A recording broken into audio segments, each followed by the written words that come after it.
bailable and non-bailable, cognizable and non-cognizable, compoundable and non-compoundable.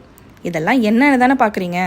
இதெல்லாம் நம்ம இந்தியாவில் நடக்கிற ஆஃபென்சஸை அதோட கிராவிட்டி அண்ட் சீரியஸ்னஸை வச்சு ஐபிசி அண்ட் பிஎன்எஸில் கேட்டகரைஸ் பண்ணியிருப்பாங்க. இதெல்லாம் நம்ம கண்டிப்பாக கேள்விப்பட்டிருப்போம். ஆனால் என்னன்னு எக்ஸாக்டாக தெரியுமான்னு கேட்டால் கொஞ்சம் டவுட் தான். ஆனால் இதை பக்காவாக கிளாரிஃபை பண்ண தான் இன்றைக்கி பாட்காஸ்ட். ஸோ கொஞ்சம் லென்த்தாக இருந்தாலும் செம்ம இன்ட்ரெஸ்டிங்காக இருக்க போகுது. பெயிலபிள் அஃபென்ஸ்னால் அது லெஸ் சீரியஸான மைனர் அஃபென்சஸ், இந்த சிம்பிள் அசால்ட், பெட்டி தெஃப்ட் அந்த மாதிரி. இந்த அஃபென்சஸை பண்ண குற்றவாளி பெயிலை ஒரு ரைட்டாகவே கேட்டு வாங்கிக்கலாம். அண்ட் அவர் அப்ளை பண்ணால் கண்டிப்பாக court or police station bail கொடுத்துருவாங்க. நான் பெயிலபிள் அஃபென்ஸ்னால் ரொம்ப சீரியஸான offences. For example death, grievous hurt, offences against women இந்த மாதிரி. இதில் அந்த குற்றவாளி பெயிலை ஒரு ரைட்டாகவே கேட்க முடியாது. இது கம்ப்ளீட்டாக கோர்ட்டோட விருப்பம்தான். ஸோ கோர்ட் தரலாம் ஆர் தராமையும் இருக்கலாம். இதில் ஸ்டேஷன் பெயிலெலாம் ஒரு ஆப்ஷனே கிடையாது. காக்னிசபிள் அஃபென்ஸ்னால் அதுவும் ரொம்ப சீரியஸான க்ரைம்ஸ் தான். ஒரு பர்சன் இந்த டைப் ஆஃப் அஃபென்ஸை கமிட் பண்ணியிருந்தா போலீஸ் இம்மிடியேட்டாக எஃப்ஐஆர் ஃபைல் பண்ணிடுவாங்க. ஃபைல் பண்ணதும் அரெஸ்ட்டும் பண்ணிடுவாங்க. காக்னிசபிள் அஃபென்ஸ் ஒருத்தங்க கமிட் பண்ணியிருந்தா அவரை அரெஸ்ட் பண்ண கோர்ட்கிட்ட இருந்து அரெஸ்ட் வாரண்ட் வாங்க வேண்டிய அவசியமும் கிடையாது. இன்வெஸ்டிகேஷன் ஸ்டார்ட் பண்ண கோர்ட்டோட பெர்மிஷனும் தேவையில்லை.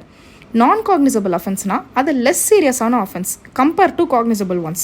அண்ட் இந்த அஃபென்ஸை கமிட் பண்ண குற்றவாளி மேலே இம்மிடியேட்டாக எஃப்ஐஆர் போட மாட்டாங்க. இனிஷியலாக ஒரு ப்ரிலிமினரி என்கொயரி கண்டக்ட் பண்ணுவாங்க. அண்ட் அதில் நிஜமாகவே அஃபென்ஸ் மேட் அவுட் ஆயிருந்தால் கோர்ட்டுக்கிட்ட இருந்து ப்ராப்பராக பெர்மிஷன் வாங்கி எஃப்ஐஆர் ஃபைல் பண்ணுவாங்க. அண்ட் அரெஸ்ட் வாரண்ட் இல்லாமல் அரெஸ்ட்டும் பண்ண முடியாது. மஜிஸ்ட்ரேட்டோட பெர்மிஷனும் இல்லாமல் இன்வெஸ்டிகேஷனும் ஸ்டார்ட் பண்ண முடியாது. காம்பவுண்டபிள் அஃபென்ஸ்னால் ஒன்றுமே இல்லைங்க. காம்பவுண்டபிள் அஃபென்ஸ் ஒன்று இருந்தால் கேஸ் நடந்துட்டு இருக்கும்போதே கேஸ் கொடுத்த கம்ப்ளைனண்ட்டும் அந்த அக்யூஸ்டும் கோர்ட்டுக்கு வெளியே பேசி செட்டில்மெண்ட் பண்ணிக்கலாம். அவங்களுக்குள்ள அரைவான செட்டில்மெண்ட்டை கோர்ட்டுக்கு சொல்லி அந்த மஜிஸ்ட்ரேட்டோட அப்ரூவலோட கேஸை க்ளோஸ் பண்ணிடலாம். இதுக்கு ஒரு பர்ஃபெக்டான example check bounce cases. Parties நினச்சா ட்ரையலில் டைம் வேஸ்ட் பண்ணாமல் ஈஸியாக அவுட் ஆஃப் கோர்ட் செட்டில்மெண்ட் பேசி முடிச்சிடலாம்.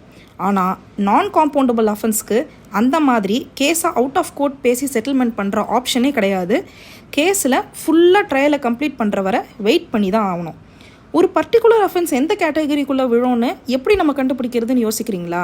அது ரொம்ப ஈஸி. ஃபார் எக்ஸாம்பிள் ஒருத்தர் மர்டர் பண்ணியிருக்காருன்னு வச்சுக்கோங்க. ஐபிசி ஆர் பிஎன்எஸில் அந்த அஃபென்ஸ்க்கு கீழேயே கிளாசிஃபிகேஷன் ஆஃப் அஃபென்ஸ்னு டீட்டெயில்டாக கொடுத்துருப்பாங்க. இல்லைனா நம்ம சிஆர்பிசி ஆர் பிஎன்எஸ்எஸில் ஃபர்ஸ்ட் ஸ்கெடியூலில் இன்னும் நீட்டாக டேபுலர் காலம் போட்டு சொல்லியிருப்பாங்க. ஸோ நெக்ஸ்ட் டைம் ஒரு அஃபென்ஸ் என்ன டைப்னு தெரிஞ்சுக்கணுன்னா ஈஸியாக நீங்களே இப்படி ரெஃபர் பண்ணிடலாம். தேங்க்யூ.